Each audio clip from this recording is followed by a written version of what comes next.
Gold trusted gold buyers. మీరు తాకట్టు పెట్టిన బంగారాన్ని విడిపించి ఈ రోజు ఉన్న మార్కెట్ ధరకు కొనబడును.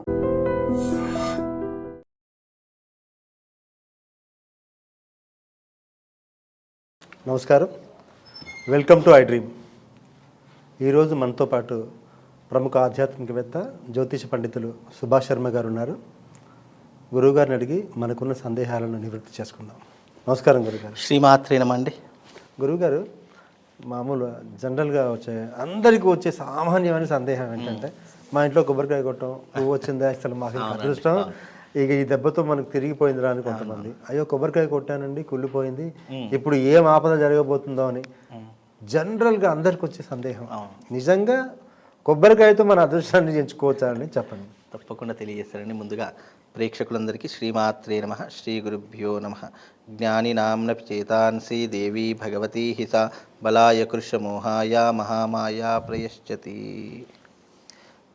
కొబ్బరికాయ అన్నదానికి ఏంటి అంటే అర్థం పూర్ణ ఫలము అని అర్థము.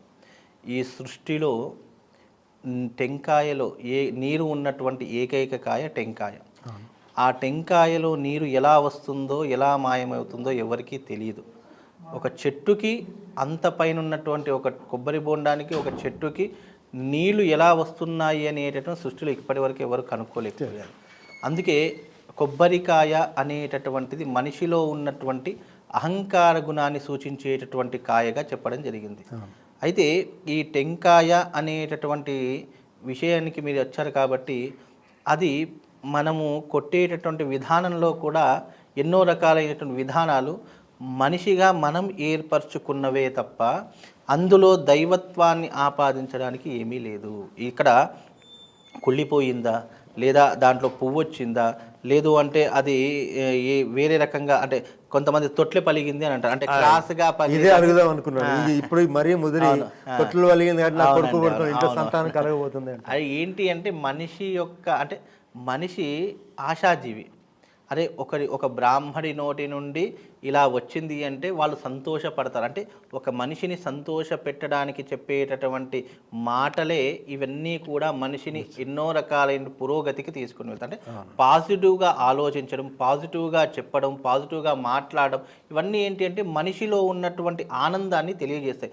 అంతే. ఇప్పుడు కుళ్ళిపోయింది కదా, అయ్యో నువ్వు ఏదో రకంగా ఇబ్బంది పడిపోతావు, ఏదో రకంగా నాశనం అయిపోతావు, నీకు ఏదో కీడు జరిగేటటువంటి సంఘటనలు ఉన్నాయని మనం చెప్పామనుకో, అక్కడ ఏమవుతుంది అంటే మనిషి భయాందోళనకు గురవుతాడు.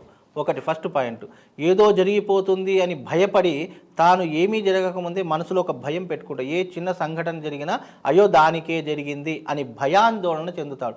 కాబట్టి దాన్ని కప్పిపుచ్చడానికి చెప్పేటటువంటి మాటలే ఇవన్నీ కూడా. కాకపోతే దైవత్వంలో ఉన్నటువంటిది ఏంటంటే కొబ్బరికాయని మానవ శరీరంతో పోలుస్తారు. ఎందుకు అంటే ఈ కొబ్బరికాయ ఎలాగైతే ఉంటుందో, పైన ఉన్నటువంటి ఆ టెంకాయ ఏదైతే ఉంటుందో, గట్టి పదార్థం ఏదైతే ఉంటుందో అది మానవ శరీరము. ఆ తెల్లటి కొబ్బరి తెల్లగా ఉంటుంది కదా, ఆ తెల్లగా ఉన్నటువంటి దాన్ని మన మనస్సుతో పోల్చారు. అలాగే దాంట్లో ఉన్నటువంటి నీటిని మన శరీరంలో ఉన్నటువంటి ఎన్నో జ్ఞానేంద్రియాలకు పోల్చారు. ఇవన్నిటినీ కూడా తెలియజేస్తే మనిషి అహంకారాన్ని వదిలి తెల్లటి మనసు, స్వచ్ఛమైనటువంటి మనసుతో ఉండి జ్ఞానేంద్రియాలను ఎప్పుడూ కూడా కల్మషం లేకుండా ఏకాగ్రతతో చిత్తశుద్ధితో ఆచరించేటటువంటి విధానాన్ని కొబ్బరికాయతో పోల్చారు. కాబట్టి ఆ కొబ్బరికాయ ఇప్పుడు మనం ఆ కొబ్బరికాయ పగిలితే తప్ప అందులో ఎలాంటి పదార్థం వస్తుందో మనకు తెలియదు. అలాగే మన యొక్క శరీరంలో ఉన్నటువంటి అహంకార గుణాన్ని కూడా వదిలితే మనం ఏ రకంగా వృద్ధిలోకి వస్తామో తెలియదు. అందుకే ఈ కొబ్బరికాయ అనేటటువంటి దానికి అర్థం ఏంటంటే మనిషిలో ఉన్నటువంటి అహంకార గుణాన్ని వదిలి స్వచ్ఛమైనటువంటి మనసుతో ప్రతి ఒక్కరిని ప్రేమిస్తూ, ప్రతి ఒక్కరిని కూడా గౌరవంతో పలకరిస్తూ ఉండేటటువంటి విషయాన్ని ఈ కొబ్బరికాయతో కొన్ని విధానాలలో పోల్చడం జరిగింది. అందులో టెంకాయ అనేటటువంటిది కోరికలకు చిహ్నంగా చెప్పడం జరిగింది. అంటే ఇప్పుడు నా మనసులో ఉన్నటువంటి కోరిక దైవత్వంతో చెప్పుకొని, ఆ కోరిక తీర్చవమ్మ తల్లి, నీకు 108 కొబ్బరికాయలు కొడతాను, తల్లి నీకు 10 కొబ్బరికాయలు కొడతాను అని చెప్పేటటువంటి విధానాన్ని కూడా దీనిలో భక్తి భావనలో చెప్పడం జరిగింది తప్ప. ఓకే గురువుగారు, అంటే ఇప్పుడు మనం ఆలయానికి వెళ్తే తప్పకుండా కొబ్బరికాయ కొట్టాలి. అవును, నిజంగా ఇప్పుడు అంటే మీరు అనేదాని ప్రకారం కొబ్బరికాయలు అనేది ఇప్పుడు ఒక వ్యాపారంలో కొనసాగింది. అలాగే పూర్వకాలం నుంచి కూడా కొబ్బరికాయ ప్రతి ఆలయంలో కొడుతున్నారా, ఈ మధ్యనే ఉందా, ఇది తెలియజేయండి. మనకు ఈ సృష్టిలో కొబ్బరికాయ అనేటటువంటిది సృష్టి ఆవిర్భావం నుంచే ఉంది. కల్పతరువు అని అంటూ ఉంటారు దాన్ని. అయితే ఈ సృష్టిలో ఉన్నటువంటి టెంకాయ అనేటటువంటిది మనం ప్రతి దేవాలయంలో ఎందుకు కొడతాము అని అంటే అది కోరికకు ఒక గుర్తుగా కొడతాము.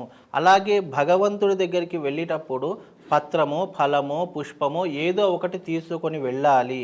అందుకే మనము కొబ్బరికాయని ప్రధానంగా తీసుకుని వెళ్తాం. ఎందుకంటే దాంట్లో ఉన్నటువంటి పదార్థాన్ని మనం ప్రసాద రూపకంగా కూడా తినవచ్చు. అదొక ఫలము అని చెప్పడం జరిగింది. అంటే ఆ ఫలము అన్నదానికి ఏంటి అంటే అర్థం మన ఇష్టకామ్యార్థాలను తీర్చుకోవడానికి మనసులో ఉన్నటువంటి కోరికలు భగవంతుని ముందర చెప్పి తెల్లటి అంటే మన మనస్సుని పరచాలి అంటే మనం మనసు తీసి పరచం కాబట్టి దాంట్లో ఉన్నటువంటి ఏదైతే పదార్థం తెల్లటి అదే మనసులా భావించి దాన్ని కొట్టి ఆ తల్లికో భగవంతుడికో నైవేద్యం పెట్టేసి అది మనం ప్రసాదంగా స్వీకరించినప్పుడు మన కోరికలు అనేటటువంటి నెరవేరుతాయి అనేటటువంటి ఒక మాట విషయం చెప్పారు. కాబట్టి అందుకే ఎక్కడికి వెళ్ళినా కొబ్బరికాయను ప్రధానంగా తీసుకొని వెళ్ళడం ఆచారంగా మారింది తప్ప నువ్వు కొబ్బరికాయ తీసుకొని వెళ్తావా, పళ్ళు తీసుకొని వెళ్తావా, ఫలాలు తీసుకొని వెళ్తావా, లేదా ఒక పువ్వు తీసుకొని వెళ్తావా, అది నీ ఇష్టం. ఎందుకంటే మనిషి ఏదైతే నిర్ణయం చేసుకుంటాడో అదే పెద్దనైనటువంటి విషయము. దాంట్లో మనం కొబ్బరికాయ తీసుకొని వెళ్ళడం అనేటటువంటిది మనకి ఇప్పుడున్నటువంటి ఆచారం కాదు, మనకు అనాదిగా వస్తున్నటువంటి ఆచారము. కొబ్బరికాయ ఇప్పుడు పుట్టినటువంటిదో వెలిసినటువంటిదో కాదు, అది స్వయం ప్రకాశిని కొబ్బరికాయ. దానంతటా అదే ఉద్భవించినటువంటి కాయే టెంకాయ.